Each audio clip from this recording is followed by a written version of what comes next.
Why should we have no other gods? Coming up next on Bibles on the Bench.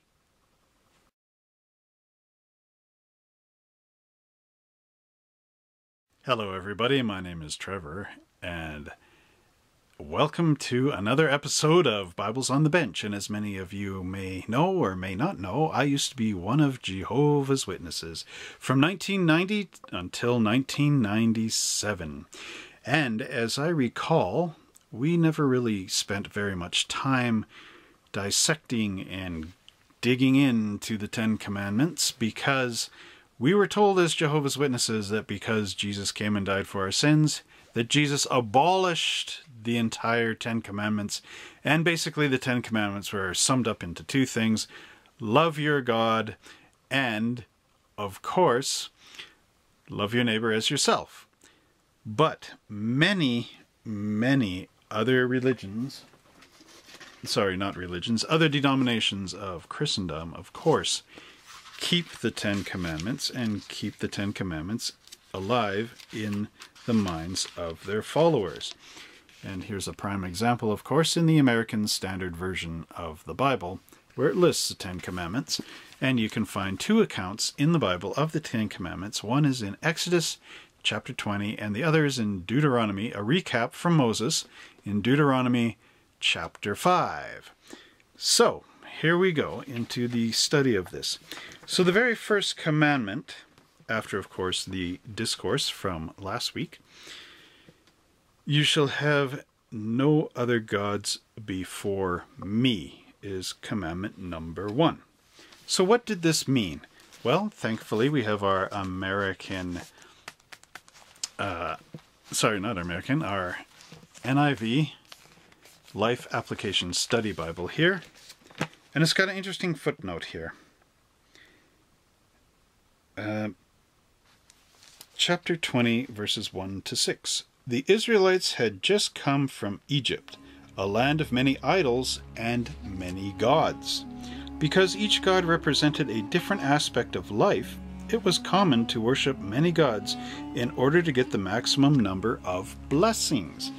So the nation of Israel were intermixing with Egypt and their gods like Seth and those other gods. Ra. Just trying to think of some. Seth, Ra, Isis.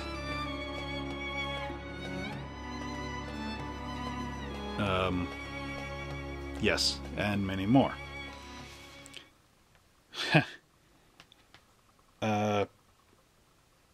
When God told his people to worship and believe in him, that wasn't so hard for them. He was just one more god to add to the list. But when he said, "You shall have no other gods before me," and that, of course, is the first commandment, that was difficult for the people to accept. But if they didn't learn that the God who led them out of Egypt was the only true God, they could not be his people, no matter how faithful they kept the other 9 commandments. Thus God made his first commandment and emphasized it more than the others. Today we can allow many things to become gods to us.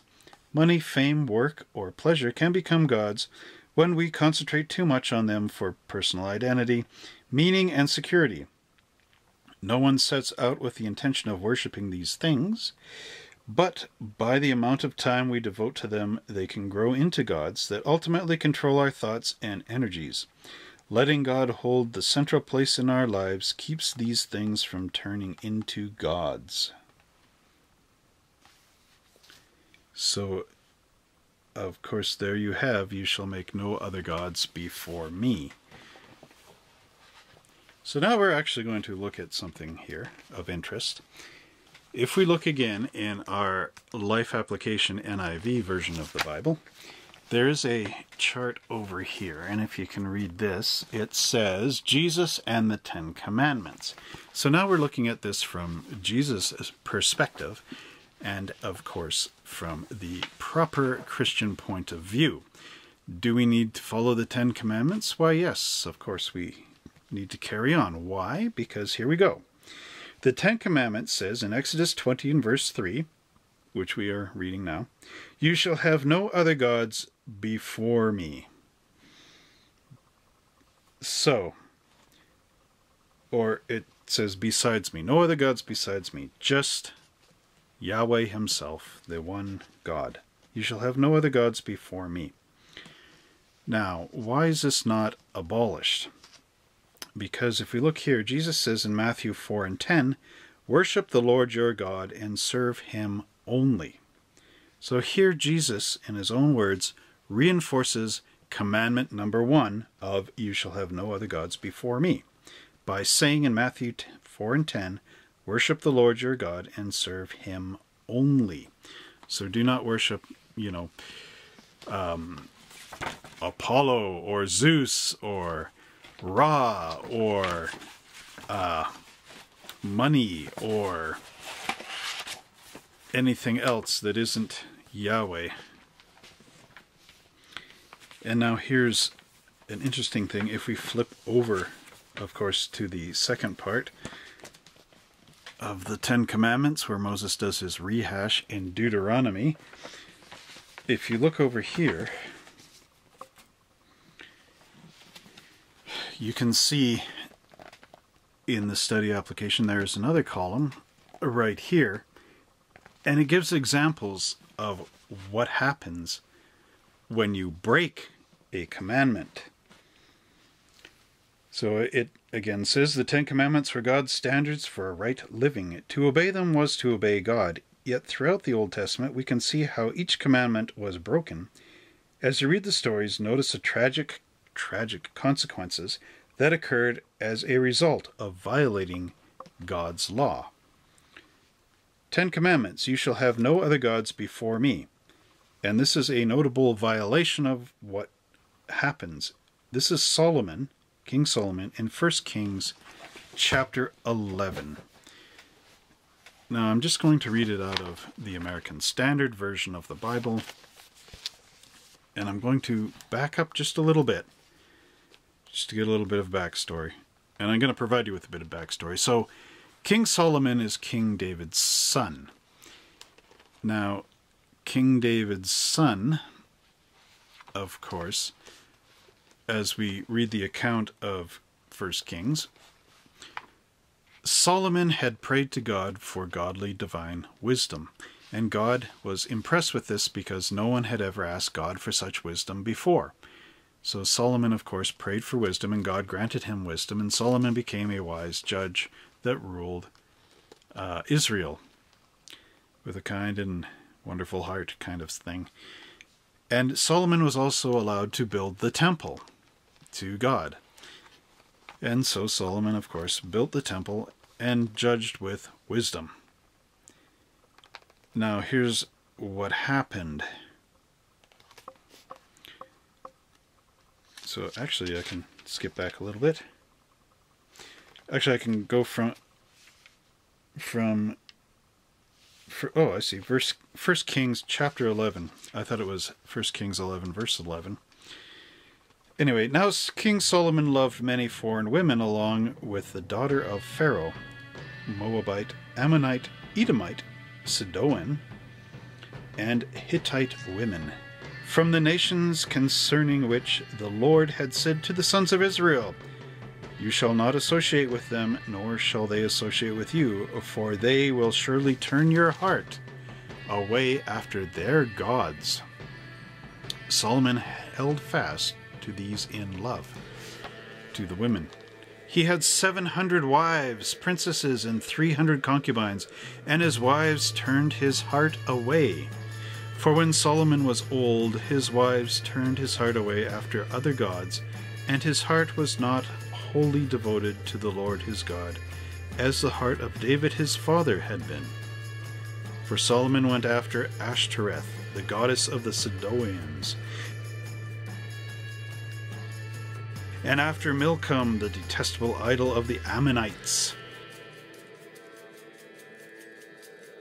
Solomon did what was evil in the sight of the Lord, and did not follow the Lord fully as David his father had done. Then Solomon built a high place for Chemosh, the detestable idol of Moab, on the mountain which is east of Jerusalem, and for Molech, the detestable idol of the sons of Ammon.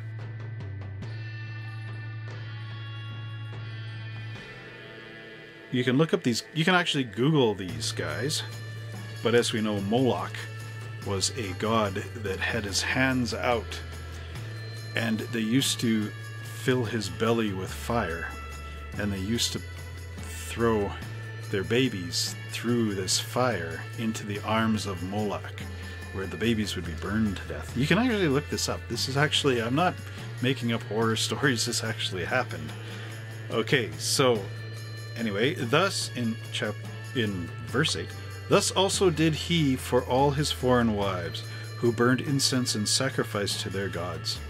Now the Lord was angry with Solomon because his heart was turned away from the Lord, the God of Israel, who had appeared to him twice, and had commanded him concerning this thing, that he should not go after other gods, but he did not observe what the Lord had commanded.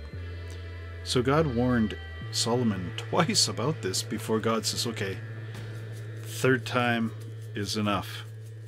So the Lord said to Solomon, because you have done this, and you have not kept my covenant and my statutes, which I have commanded you, I will surely tear the kingdom from you, and will give it to your servant.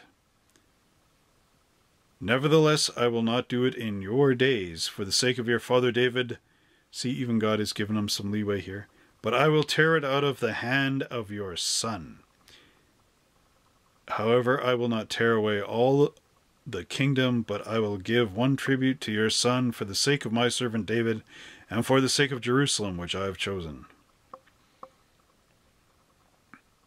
Okay, and then it goes on. But the key point here, of course, is what happened when wise King Solomon actually broke the commandment of you shall have no other gods before me. Well, of course, God gave up his inheritance, Solomon's inheritance, and punished Solomon because of this. And that, of course, is why you don't want to break one of these commandments. And like I said, again, Jesus himself re-verified that, yes, the commandments are still in effect. But of course, these are commandments of freedom. So, of course, with Solomon, his freedom, if he followed the commandments, was to actually have a lot of prosperity and to be right up there with God, you know, in God's heart, to be very cherished and loved and prosperous and this sort of thing. But we see what happens, of course, when Solomon went against this. He lost favor. And in fact, his future generations had lost that favor. So, again, this is the God of freedom, and that is the first commandment. So if you enjoyed watching these videos, please check out the other 3 videos that I have currently on the 10 Commandments, and like and subscribe to me right down here so I can continue to make these great videos. And until next time, God be with you.